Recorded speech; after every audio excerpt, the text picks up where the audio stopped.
Que Dios te bendiga, mi amado hermano y mi amada hermana en el Señor. Es para mí una gran alegría en esta mañana el poder llegar hasta tu hogar a través de este medio, con la intención de que juntos podamos tener un tiempo devocional, donde podamos acercarnos a la palabra del Señor con corazones dispuestos. Y es que sabemos que siempre que lo hacemos de esta forma, el resultado es que somos capaces de escuchar la voz del buen pastor hablando a nuestras vidas y a nuestros corazones de una manera particular. Siendo hoy viernes 26 de junio, permíteme recordarte que este es el día que hizo el Señor, para que tú y yo nos gocemos y nos alegremos en Él. Independientemente de las circunstancias que tú y yo podamos estar atravesando o las temporadas de vida que estemos atravesando en este momento, podemos aferrarnos a esa palabra del Señor y reconocer que este es el día que hizo el Señor. Por eso en esta mañana yo te invito a que tú te apropies de la palabra del Señor, que te aferres a esa palabra que no pasa, esa palabra que permanece incólume en medio de las diferentes temporadas y circunstancias de nuestras vidas. Iniciamos con acción de gracias este día, con gratitud en el corazón, porque podemos ver las misericordias de Dios que son nuevas cada mañana. Podemos ver y contar cada una de sus bendiciones, grandes, pequeñas, simples, complicadas, que el Señor constantemente derrama sobre nuestras vidas. Permíteme recordarte que el simple hecho de abrir nuestros ojos a la luz de un nuevo día es más que motivo, es más que razón para que tú y yo estemos agradecidos con el Señor, podamos levantar manos santas y dar gloria al Señor y honra donde nos encontramos. La bendición extraordinaria, el privilegio más grande que pueda experimentar ser humano alguno sobre la faz de esta tierra es poder contar con la presencia del Señor en sus vidas. Y a ti, a mí, mi amado hermano, nos ha sido garantizada esa presencia en Cristo Jesús a través de su santo y bello Espíritu. Por eso hoy es un día para dar gloria, hoy es un día para adorar, hoy es un día para glorificar el nombre del Señor. ¿Sabe qué? Y todas estas cosas no como resultado de que nosotros nos hayamos portado bien, sino como resultado de su pura gracia, esa gracia sublime, esa gracia extraordinaria, como dice el himnólogo, esa gracia que nos alcanzó, que nos libertó, esa gracia que nos ha limpiado, gloria al nombre del Señor. Y es que sí, mi amado hermano, es la gracia de Dios el motor, el eje que impulsa toda esa obra de redención y de acercamiento a Dios para con nosotros. En estos días compartía con los chicos precisamente acerca de lo que es el Evangelio y la diferencia entre el Evangelio y la religión. Y decíamos que la religión es el intento del hombre por acercarse y conectarse con Dios. Pero el Evangelio es el acto de Dios acercarse al hombre a través de su Hijo Jesucristo para poder rescatar al hombre y hacerlo uno con Él. Gloria al nombre del Señor por ese evangelio poderoso que ha llegado a nuestras vidas. Pero es importante que nosotros entendamos y reconozcamos que el motor que ha movido ese evangelio, que el motor que ha movido ese plan de redención es precisamente la gracia de Dios en Cristo Jesús. Como lo dice el apóstol Pablo en la carta a los romanos, este evangelio y esta salvación no se trata de obras, no es por obras, ¿para qué? Para que ninguno se gloríe, sino que esto es por la gracia de Dios. Aleluya. Y damos gracias al Señor por esa gracia sublime que ha movido a Dios para salvación y para acercamiento a todos y cada uno de nosotros. Precisamente quiero compartir contigo unos minutos respecto a un pasaje de la Escritura que precisamente nos habla acerca de esta gracia y cómo esta gracia ha actuado en favor de cada uno de nosotros. Y se encuentra en Tito capítulo 2, versos 11 al 14, un pasaje que me compartieron recientemente y creo que nos trae luz a nosotros acerca de esta gracia maravillosa. Y te invito a reflexionar en ello en esta mañana. Leo para ustedes Tito capítulo 2, versos 11 al 14. Porque la gracia de Dios se ha manifestado para salvación a todos los hombres, enseñándonos que, renunciando a la impiedad y a los deseos mundanos, Vivamos en este siglo sobria, justa y piadosamente, aguardando la esperanza bienaventurada y la manifestación gloriosa de nuestro gran Dios y Salvador Jesucristo, quien se dio a sí mismo por nosotros para redimirnos de toda iniquidad y purificar para sí un pueblo propio, celoso de buenas obras. Y aquí está el apóstol Pablo instruyendo, edificando la vida del pastor Tito, un hombre que había sido compañero del apóstol Pablo, que había sido instruido, formado, y ahora había sido encomendado a que trabajara en la iglesia del Señor, sirviera como pastor en la iglesia del Señor. Si no me equivoco, precisamente fue dejado en la isla de Creta, allí donde le tocó trabajar en la obra pastoral, en medio de un ambiente bastante complicado, ¿verdad? Pero allí el Señor lo puso. Y hay 4 cosas que el apóstol Pablo le comunica aquí, le enseña aquí a Tito que hace la gracia de Dios. 4 cosas que hace la gracia de Dios. La primera de ellas dice que la gracia de Dios se ha revelado. Mire, la gracia de Dios no está escondida, la gracia de Dios no es algo que está oculto, la gracia de Dios no es un misterio que está escondido sin que nosotros podamos tener acceso a ella. La gracia de Dios, a pesar de ser tan extraordinaria, tan sublime, tan inexplicable, tan incomprensible, la realidad es que esa gracia decidió manifestarse. Y no decidió manifestarse, dice el apóstol Pablo, solamente a algunos escogidos o a algunos elegidos o a ciertas personas específicas en el mundo a quienes Dios específicamente quiere salvar, aunque otros se pierdan. No, el apóstol Pablo dice aquí que esa gracia se ha manifestado ¿a quién? A todos los hombres, a todos los hombres. ¿Por qué? Porque como ha dicho el apóstol Pablo, el deseo de Dios es que todos procedan al arrepentimiento, que ninguno se pierda. Por eso es que a veces chocamos con esta idea de que algunos tienen de pensar o que algunos promueven de pensar de que solamente Dios quiere salvar a unos sí y a otros no. No, Pablo dice aquí que la gracia de Dios se ha manifestado a todos los hombres por igual. Pastor, ¿y cómo Dios ha manifestado su gracia a todos los hombres? Lo ha hecho a través de diferentes maneras, porque lo ha hecho aún a través de la naturaleza, lo ha hecho a través de la palabra del Señor, del Evangelio, pero sobre todas las cosas lo ha hecho a través de Jesucristo, su Hijo amado. La gracia de Dios, la máxima expresión de gracia de parte de Dios se manifestó a todos los hombres poniendo a su Hijo en la cruz del Calvario a entregar su vida por nosotros los pecadores. Esa es la máxima expresión de la gracia de Dios. Y el llamado a mirar a la cruz de Cristo es un llamado a todos los seres humanos de esta tierra. Por eso cuando uno mira la gran comisión, esa misión incambiable, impostergable que Cristo le entregó a la iglesia y a cada creyente, la misión es ir y predicar este evangelio por todo el mundo, en todas las naciones y a toda criatura. ¿Por qué? Porque el evangelio, la gracia de Dios es para todos los hombres. Alguien podría preguntar, pastor, ¿y entonces por qué no todos van a ser salvos? ¿Por qué no todos se salvan? Bueno, porque la realidad es que a pesar de que es para todos los hombres, a todos los hombres Dios le va a dar la oportunidad de responder a ese evangelio recibiéndolo o rechazándolo. Esa es la determinación que hacemos nosotros los hombres. La gracia de Dios nos llega a todos, pero nosotros decidimos si la recibimos o la rechazamos.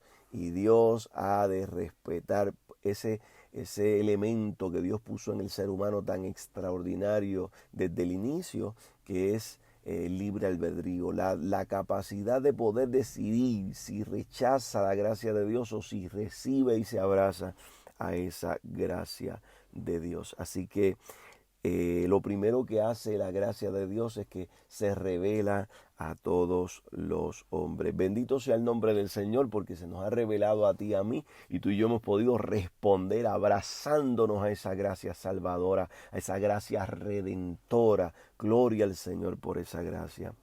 Lo segundo que nos enseña lo segundo que, la segunda cosa que hace esa gracia es que nos enseña.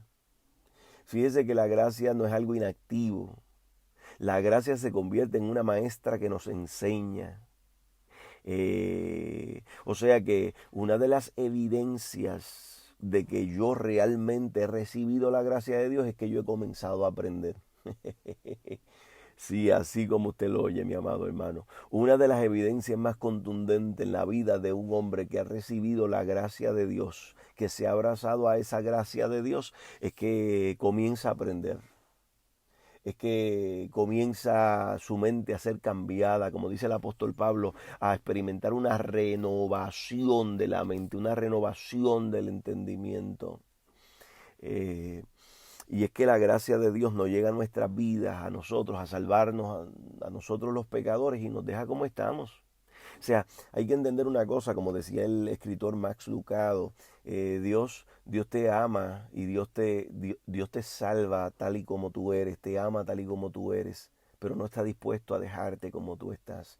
Y Max Lucado utilizaba una ilustración de un papá que fue con su querida hija al parque a jugar en los columpios y se estaba columpiando y el papá le compró un helado y la niña fue a recoger el helado, a tomar el helado de manos de su papá, y mientras va caminando allí en el parque donde se está divirtiendo allí entre los columpios, la niña se tropieza y se embarra el helado en la cara y también se le mezcla con arena.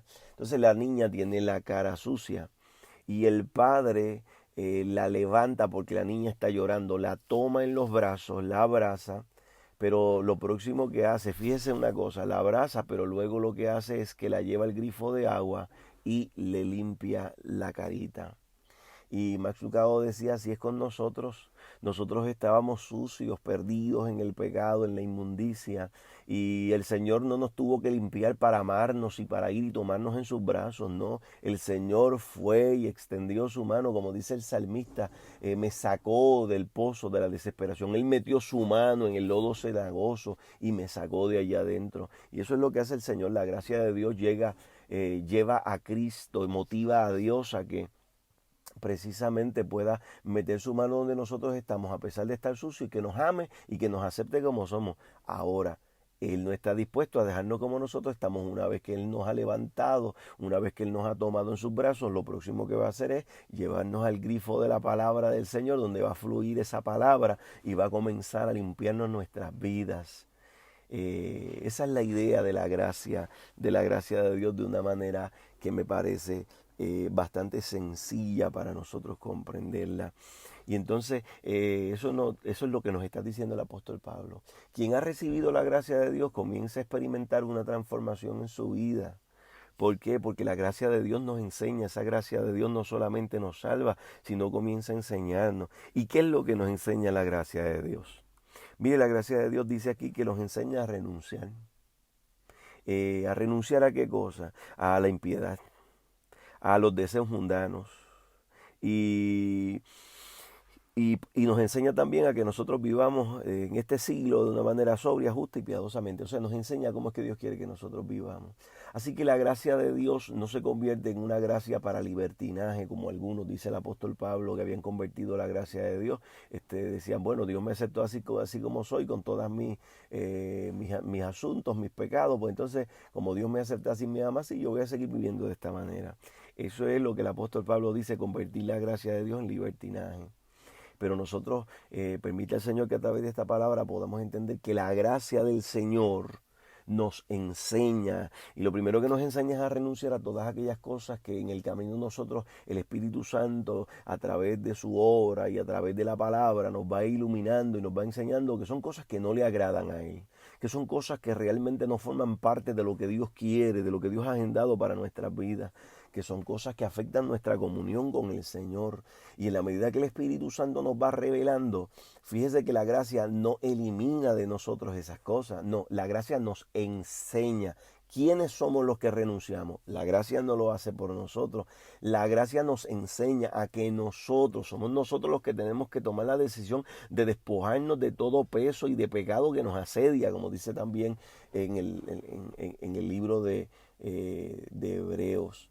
Somos nosotros los que tenemos que tomar esa decisión de despojarnos de todas esas cosas que la gracia nos está enseñando que no cuadran con la santidad de Dios, que no cuadran con el propósito de Dios para nuestras vidas, que no son acordes con la presencia de un Dios santo en nuestras vidas. ¿Y qué nosotros hacemos? Esa gracia nos lleva a que nosotros podamos renunciar, abandonar, romper, cortar, desarraigarnos de todas esas cosas que nosotros sabemos que no le agradan a Dios.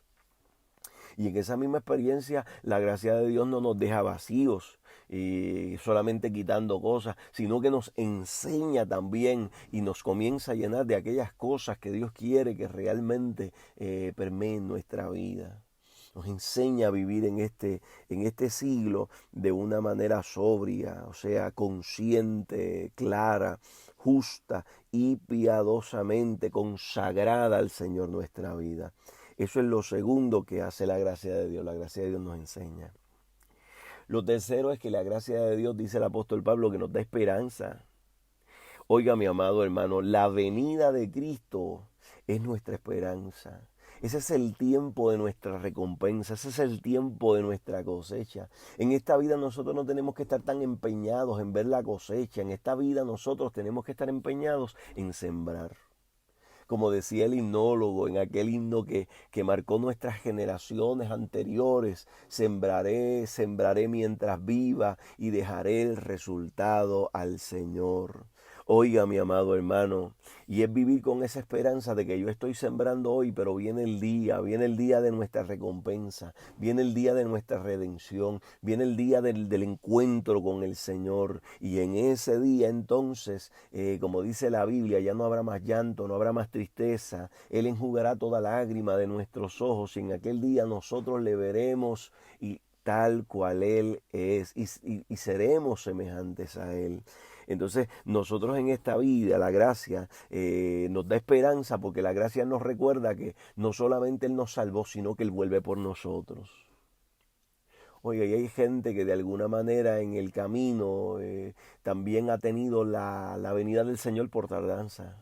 Es que como el Señor no ha venido y de alguna manera se han dormido como aquellas 5 vírgenes insensatas, bueno, todas se durmieron, pero dejaron de alguna manera de estar en expectativa, todas se durmieron. Y hay gente que de alguna manera respecto a la venida del Señor se han dormido, no están esperando su venida, no están en la expectativa de que en cualquier momento el amado regresa por la iglesia.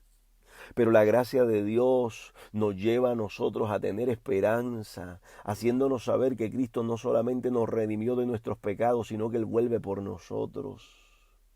Cristo Jesús dijo antes de partir allí a sus discípulos en Juan capítulo 14, les dijo: yo me voy pues a preparar lugar para vosotros, para que donde yo esté, ustedes también puedan estar. Va a preparar morada para nosotros.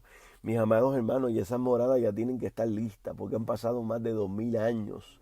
Y el Señor ha preparado morada para nosotros. Así que, y nosotros vivimos con esa esperanza, que en cualquier momento Cristo vuelve por su iglesia. Mire, y nosotros no somos de los que nos enfrascamos en una lucha de en qué momento específico y en qué forma será ese momento de su venida, que unos dicen, establecen unos antes, otros dicen que ese arrebatamiento o esa experiencia se da antes de la gran tribulación o en medio de la gran tribulación o después de la gran tribulación. Mire, yo le voy a decir algo, yo tengo mi propia postura, pero la realidad es que yo no me estoy peleando por eso. A la hora de la verdad, tú y yo no tenemos que pelear por eso. Tú y yo lo que tenemos que vivir es como nos enseña la gracia de Dios, vivir con esperanza porque Cristo viene. Cristo vuelve por su iglesia y así lo ha dicho aquí el apóstol Pablo, que nosotros debemos vivir aguardando, eso es a la expectativa, esperando en cualquier momento la esperanza bienaventurada y la manifestación gloriosa de nuestro gran Dios y Salvador Jesucristo, porque Cristo vuelve por su iglesia. Así que lo tercero que nos da la gracia de Dios, lo tercero que hace la gracia de Dios es que nos da esperanza. Y por último, la cuarta cosa que ha provocado la gracia de Dios es precisamente que ella ha sido el eje y motor del plan de redención para la humanidad. Y es importante que nosotros entendamos eso. En el verso 14 dice, quien se dio a sí mismo por nosotros para redimirnos de toda iniquidad y para purificar para sí un pueblo propio, celoso de buenas obras. Lo que movió a Dios fue su gracia maravillosa. Su gracia sublime fue lo que movió a Dios a ese plan maravilloso de redención que Él decidió establecer antes de la fundación del mundo. Eso hace, mi amado hermano, cuando tú y yo comprendemos eso. Y fíjate que la expresión de Pablo no dice que solamente lo movió para ese inicio del plan de redención, sino lo que continúa realizando en nosotros esa obra de santificación, porque dice que no solamente fue para redimirnos de toda iniquidad, sino también para purificar para sí mismo un pueblo propio, celoso de buenas obras. Y ahí está la experiencia de pureza, de santificación en la que tú y yo vamos creciendo día tras día. Pero es importante que nosotros entendamos que también, número uno, somos salvos por esa gracia, pero también esa obra de santificación en la que tú y yo vamos creciendo, esa obra de pureza que se está dando en nuestras vidas, no es el resultado de nuestras disciplinas, capacidades, fortalezas, esfuerzos humanos o dones propios, no, mi amado hermano. Y es importante que nosotros con toda, ¿verdad? Con toda propiedad nosotros podamos sí participar de esa experiencia y sí poner nuestra voluntad rendida al Señor, pero la realidad es que nuestra obra de santificación se está dando gracias a la gracia sublime del Señor. Pastor, ¿por qué esto es importante? Esto es importante porque eso nos mantiene a nosotros humildes, mis amados hermanos. Eso nos da, nosotros nos pone en una perspectiva de que yo no puedo mirar a nadie en la iglesia por debajo del hombro, perdón, por encima del hombro, como solemos decir. Que yo no puedo mirar a nadie en la iglesia como que yo soy más santo, como que yo soy más puro, como que yo soy más allá, como que yo estoy en otro nivel. No, no, no, no, mi amado hermano. Independientemente de los años que unos puedan llevar y los pocos que otros puedan tener, la realidad es que en todos estamos aquí por la gracia de Dios. Y en todos el Señor está obrando no porque nosotros lo merezcamos, sino por su pura gracia. Y eso nos mantiene en una actitud de humildad que es la que el Señor espera de todos nosotros en la iglesia.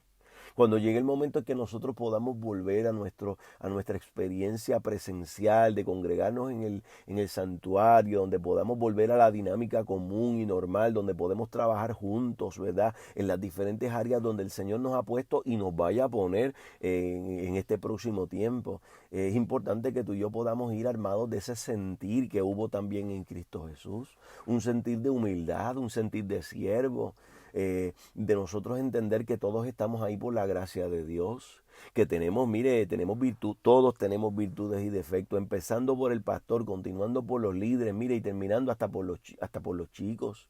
En la iglesia de Dios no hay nadie que pueda decir yo soy el hombre perfecto, yo lo he alcanzado ya.